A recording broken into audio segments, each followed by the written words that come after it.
आलमपुर गांव में सर्दी अपने चरम पर थे। हवा में ठिठुरन भरी थी और लगातार बारिश ने सब कीचड़ में बदल दिया था। उसी गांव में रामू नाम का एक गरीब आदमी रहता था। रामू का परिवार ठंड और बारिश से बहुत परेशान था। उनके पास कोई ऐसा साधन नहीं था जिससे उन्हें उस जानलेवा ठंड और बारिश में थोड़ी राहत मिल सके। उसी गांव में एक धनी व्यापारी रहा जो बहुत ही लालची और चालाक था। एक दिन व्यापारी अपने व्यापार के लिए शहर आ रहा था।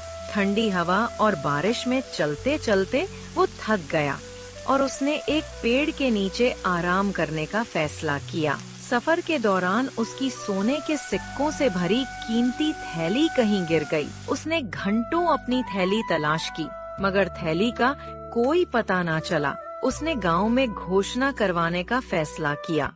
सुनो सुनो सुनो आलमपुर के लोगों, जरा गौर से मेरी बात सुनो। व्यापारी हरि सिंह की सोने के सिक्कों से भरी थैली कहीं खो गई है। जो भी गांव का आदमी सोने के सिक्कों की थैली को तलाश करके व्यापारी जी को लाकर देगा, उसे 15 सोने के सिक्के इनाम में दिए जाएंगे। इस ठंड और बारिश में अपनी किस्मत आजमाओ और जल्दी से उस थैली की खोज शुरू करो। अरे ये व्यापारी हमें क्या मूर्ख समझता है, जो इस जानलेवा ठंड और बारिश में हम इसके सोने के सिक्के की थैली ढूंढते फिरें। और अगर मान भी लो कि किसी गांव वाले ने थैली तलाश करके व्यापारी को दे भी दी, तो ये उसे एक सोने का सिक्का भी नहीं देगा। ये सब उस लालची की चाल है। तुम सही कहते हो भाई। अगर मुझे इसकी थैली मिल गई तो मैं कानो कान किसी को खबर भी नहीं होने दूंगा और अपना बोरिया बिस्तर बांधकर किसी दूसरे शहर में चला जाऊंगा। पूरे 2 दिन गुजर गए, लेकिन व्यापारी की सोने के सिक्कों की थैली का कुछ पता ना चला। वो घोषणा करने वाले से कहने लगा, मेरी वो थैली मेरी जिंदगी भर की कमाई है, मेरे खून पसीने की कमाई। सालों तक मैंने रात दिन मेहनत की, तब जाकर वो सोने के सिक्के इकट्ठे किए थे। मुझे नहीं लगता कि इस ठंड और बारिश में कोई मेरी थैली को ढूंढने की कोशिश करेगा। अगर किसी को थैली मिल गई और उसने ईमानदारी से लौटा दी, तो मैं उसे एक सोने का सिक्का दे ही दूंगा उसकी मेहनत का। लेकिन अगर किसी ने चालाकी करने की कोशिश की, तो मैं उसे बख्शूंगा नहीं। जी व्यापारी जी, आप बिल्कुल चिंता मत कीजिए, आपकी थैली आपको जरूर मिलेगी। मैं पूरे गांव में जासूस फैला दूंगा। जैसे ही वो थैली किसी को मिलेगी, वो तुरंत ही हमें बता देंगे।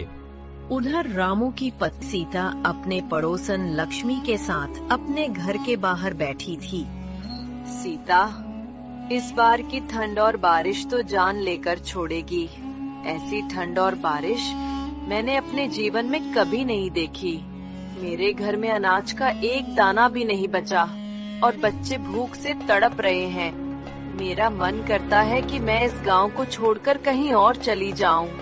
लक्ष्मी, मेरे दिल का दर्द भी तुझसे कम नहीं।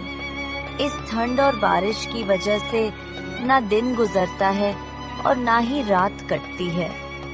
रामू भी दिन रात इस ठंड और बारिश में खेतों में लगा रहता है, लेकिन कुछ हासिल नहीं होता। बस घर का गुजारा ही हो पाता है। हाँ सीता, सच कहा। मेरे पति भी दिन भर मजदूरी करते हैं, मगर जो कमाते हैं वो पेट भरने को भी काफी नहीं।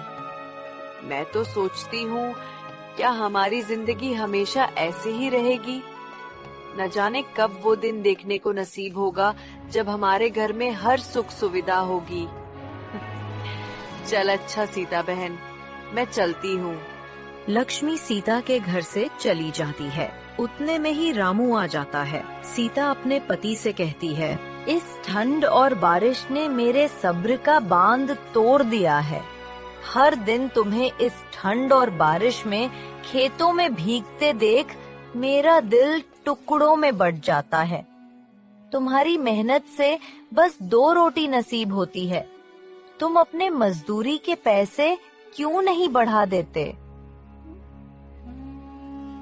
तुम ठीक कहती हो सीता। मैं आज से अपनी मजदूरी के पैसे बढ़ा दूंगा। एक दिन के काम के लिए इतने पैसे तो मिलने ही चाहिए, जिससे हम एक दिन का गुजारा अच्छे से कर सके। दोनों आपस में बात कर ही रहे थे कि उतने में गांव का जमींदार रामू के घर आता है और रामू से कहता है, रामू, खेतों में पानी भर चुका है। इस बारिश ने सब कुछ कीचड़ में बदल दिया है। तुम खेतों में जाकर खेतों से पानी बाहर निकलने का इंतजाम करो। मैं कुछ दिन के लिए बाहर जा रहा हूं। मेरे लौटने तक काम पूरा कर देना। जमींदार जी, मैं आपका काम करूंगा, मगर इस ठंड और बारिश में खेतों से पानी बाहर निकाला आसान नहीं है। बारिश में मेरा शरीर ठंड से अकड़ जाता है और खेतों से पानी निकालते निकालते दम निकलने को हो जाता है। इसीलिए जमींदार साहब, अब मैंने अपनी मजदूरी बढ़ा दी है। एक दिन के काम के लिए 2 अशरफियां देनी होंगी। मेरी मेहनत का यही हक है, ताकि मेरा परिवार भूखा ना सोए। 2 अशरफियां? ये क्या मजाक है रामू? कहीं तू पागल तो नहीं हो गया है, या तेरा दिमाग घास चरने गया है, जो एक दिन में डबल मजदूरी कर दी? एक अशरफी में गांव के बहुत से लोग काम करने के लिए तैयार हैं। मैं तो तुम्हें मेहनती ईमानदारी समझता था, मगर तुम तो लालची निकले। तुम्हें 2 अशरफियां कोई भी नहीं देने वाला एक दिन की मजदूरी के। तुम भूखे ही मरोगे। जमींदार ताने मारकर चला जाता है। रामू उदास होकर सीता से कहता है, सीता, देखा तुमने? जमींदार को मेरी मेहनत की कीमत सुनते ही गुस्सा आ गया। मैं दिन रात भीगता हूँ, फिर भी मेरी मेहनत का कोई मोल नहीं। कभी कभी लगता है इस गांव में मेरी ईमानदारी ही मेरी सबसे बड़ी कमजोरी है। रामू, आपकी ईमानदारी कमजोरी नहीं, आपकी ताकत है। इस ठंड और बारिश में आपकी हालत देखकर मेरा मन टूट जाता है। आप बिल्कुल भी चिंता मत करो, मैं आपके साथ हूँ। सीता, तुम्हारा साथ ही मेरा हौसला है। अब से 2 अशरफियां ही लूंगा, चाहे कोई काम कराए या ना कराए। इतना कहकर रामू ठंडी हवा और बारिश में काम की तलाश में निकल पड़ता है। रास्ते में कुएं के पास उसकी नजर एक चमकती थैली पर पड़ती है। वो उसे उठाता है और देखता है कि उसमें सोने के सिक्के भरे हुए हैं। सिक्के देखकर रामू का दिल जोर जोर से धड़कने लगता है। फिर वो सोचने लगता है, ये सिक्के किसकी जिंदगी की कमाई है? इस ठंड और बारिश में इसे खोने वाला कितना बेचैन होगा। अगर मैं इसे रख लूं, तो शायद हमारी गरीबी मिट जाए, मगर मेरे मन का सुकून हमेशा के लिए चला जाएगा। ईमानदारी मेरा सबसे बड़ा गहना है और इसे मैं किसी कीमत पर नहीं बेचूंगा। मुझे ये थैली इसके मालिक तक पहुंचानी होगी। फिर रामू सोने के सिक्कों की थैली लेकर अपने घर पहुंच। क्या हुआ जी? आप तो काम ढूंढने गए थे, तो फिर इतनी जल्दी क्यों लौट आए? इस ठंड और बारिश ने तुम्हें और कमजोर कर दिया है, या कोई और बात है? मेरा दिल बेचैन हो रहा है, बताओ ना। सीता, ठंड और बारिश ने नहीं, बल्कि मेरे मन ने मुझे बेचैन कर रखा है। रास्ते में मुझे ये सोने के सिक्कों से भरी थैली मिली है। ये किसी की जिंदगी भर की मेहनत की कमाई है। इसे खोले वाला इस ठंड और बारिश में कितना रोया होगा, ये सोचकर मेरा दिल कांप रहा है। जिस किसी की भी ये थैली है, मैं उसे ये थैली लौटा दूंगा, वरना मेरी आत्मा मुझे कभी माफ नहीं करेगी। ये आप क्या कह रहे हैं? जी पाई हुई चीज भी कोई वापस करता है क्या? अरे ईश्वर ने ये सिक्के हमारी गरीबी को देखकर दिए हैं। ये सोने के सिक्के हमारी जिंदगी बदल देंगे और हमें इस गरीबी से छुटकारा मिल जाएगा। अब और नहीं जीना मुझे ऐसी जिंदगी जहाँ हर चीज को तरसना पड़ता है। लेकिन सीता, हम किसी दूसरे का धन कैसे रख सकते हैं? पता नहीं उस आदमी ने ये सोने के सिक्के किस काम के लिए रखे हों। क्या पता वो अपनी बेटी की शादी का सामान लेने जा रहा हो और ये सिक्के की थैली उसकी जेब से निकलकर गिर गई हो। सीता, कुछ भी हो सकता है, इसीलिए मेरा दिल नहीं मानता कि मैं इन सिक्कों को अपने पास रख लूं। अगर तुम ये थैली उस आदमी को लौटाना चाहते हो तो लौटा दो, लेकिन मेरी एक शर्त है। अगर 7 दिन के अंदर तुम्हें पता चल जाता है कि ये सिक्के किसके हैं तो तुम उसे लौटा देना। अगर 7 दिन के अंदर पता नहीं चलता है तो फिर इन सिक्कों पर हमारा अधिकार हो जाएगा। ठीक है सीता, मैं 7 दिन तक इंतजार करूंगा। अगर इन सिक्कों के मालिक का पता चल जाता है तो मैं ये सिक्के उसे लौटा दूंगा। अगर पता नहीं चला तो जैसा तुम चाहो इन सिक्कों का इस्तेमाल कर सकती हो।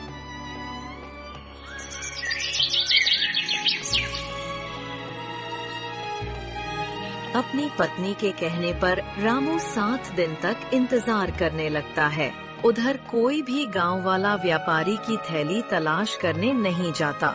इससे व्यापारी बहुत परेशान होता है। फिर वह घोषणा करने वाले को बुलाता है और उससे कहता है, ये क्या तमाशा है? क्या तुमने गांव में ढंग से घोषणा नहीं की?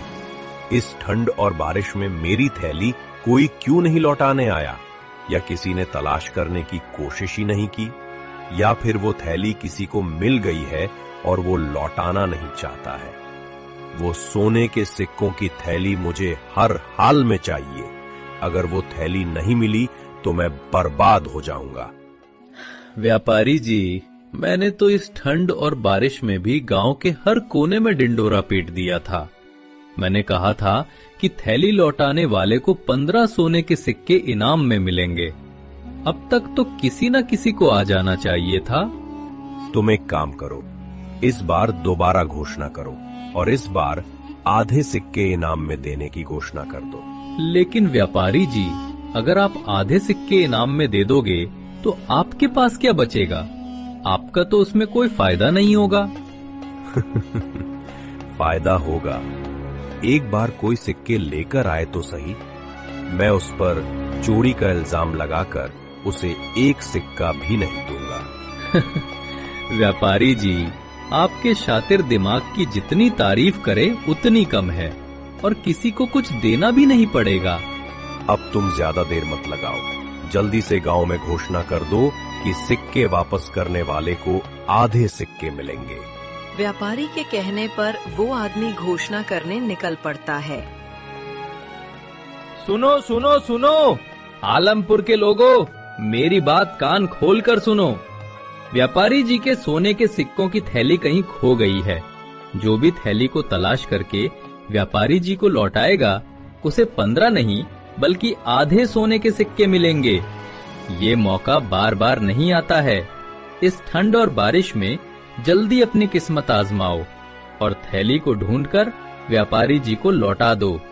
उसके बाद तुम माला माल हो जाओगे। घोषणा करने वाले की आवाज रामू के कानों तक भी पहुंच जाती है। वो जल्दी से अपने घर जाता है। सीता, ये सोने के सिक्कों की थैली हमारे गांव के व्यापारी की है। उसने घोषणा करवाई है कि जो भी गांव वाला उसको थैली वापस करेगा, व्यापारी उसे आधे सोने के सिक्के देगा। झूठ, बिल्कुल झूठ। वो व्यापारी कभी ऐसा नहीं करेगा। वो लालची है। वो अपने आधे सोने के सिक्के भी किसी को दे दे, ये वो कभी नहीं करेगा। ये सब उसकी चाल है। उसने गांव के बहुत से लोगों को धोखा दिया है। तो मैं क्या करूं सीता? ये थैली व्यापारी को नहीं लौटाऊं? अगर व्यापारी को भनक भी पड़ गई तो वो हमसे थैली भी छीन कर ले जाएगा और हमारे साथ बदतमीजी भी अलग से करेगा। इसीलिए भलाई इसी में है कि मैं उसकी थैली लौटा देता हूँ। अब चाहे वो मुझे मेरा इनाम दे या ना दे। ठीक है, जैसा तुम्हें अच्छा लगे वैसा करो। रामू थैली लेकर व्यापारी के पास पहुंच जाता है। जब व्यापारी रामू के हाथ में अपने सोने के सिक्कों की थैली देखता है तो उसकी खुशी का कोई ठिकाना नहीं रहता। व्यापारी जी, मेरा नाम रामू है। ये आपकी सोने के सिक्कों की थैली मुझे कुएं के पास मिली थी। मैं इसे आपको लौटाने आया हूँ। ये लीजिए अपनी अमानत। मैंने तो मान लिया था कि अब मुझे मेरी थैली नहीं मिलेगी और मैं बर्बाद हो जाऊंगा, लेकिन तुमने मेरी थैली लौटाकर मेरा व्यापार बचा लिया। कल मेरे व्यापार का सामान आने वाला है। व्यापारी ये कह ही रहा था कि वो सोचने लगा, अभी ये रामू मुझसे अपना इनाम मांगेगा, लेकिन मैं इसे ऐसा सबक सिखाऊंगा कि ये अपना इनाम मांगना भूल जाएगा। ये सोचकर व्यापारी सोने के सिक्के गिनने लगता है। फिर रामू से कहता है, इस थैली में 100 सोने के सिक्के थे, लेकिन इसमें तो अब 50 ही सिक्के मौजूद हैं।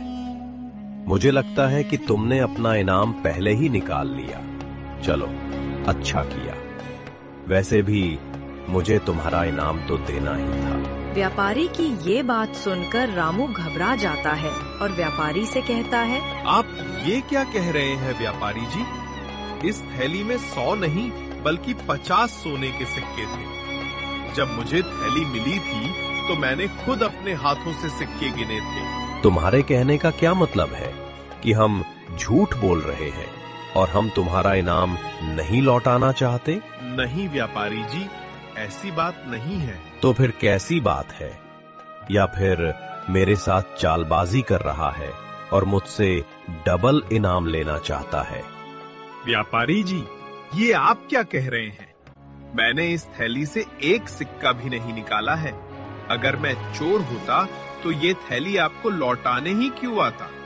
इस ठंड और बारिश में मैंने अपनी जान जोखिम में डालकर ये थैली आपको लौटाई है। मैं इस गांव का नामी व्यापारी हूं और तुम जानबूझकर मुझे बदनाम करने की कोशिश कर रहे हो।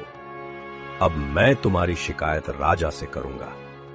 महाराज ही हम दोनों की समस्या का हल कर सकते हैं कि मैं झूठ बोल रहा हूं या फिर तुम। व्यापारी रामू को राजा के दरबार में लेकर जाता है और राजा से कहता है, महाराज, मेरी सोने के सिक्कों से बड़ी थैली खो गई थी। उस थैली में 100 सोने के सिक्के थे। मैंने घोषणा कराई थी कि जो भी तलाश करके थैली लौटाएगा उसे आधे सोने के सिक्के इनाम में दे दिए जाएंगे। रामू ने वो थैली मुझे लौटा दी, लेकिन जब इसने मुझे वो थैली लौटाई तो उसमें 50 सोने के सिक्के ही थे। और रामू का कहना है कि जब इसे थैली मिली थी तो इसमें 50 ही सोने के सिक्के थे। मुझे तो लगता है इसने थैली से 50 सिक्के चुरा लिए हैं। अब ये मुझे बदनाम करने की कोशिश कर रहा है। महाराज, आप ही हमारा फैसला कर सकते हो। महाराज, एक बार मेरी बात भी सुन ले। मुझे ये थैली कुएं के पास मिली थी। मैंने इसे ज्यों का त्यों व्यापारी को लौटा दिया। मैंने कभी किसी के साथ धोखा नहीं किया। महाराज, आज मेरी इज्जत दांव पर है। मैं आपसे सिर्फ इतना चाहता हूं कि सच सामने आए। मैं गरीब हूं मगर बेईमान नहीं। हमारे पास इस मामले का सबूत नहीं है। मैं इसकी पूरी जांच करवाऊंगा। आप दोनों 2 दिन बाद दरबार में दोबारा हाजिर होना। अब तुम दोनों यहां से जा सकते हो।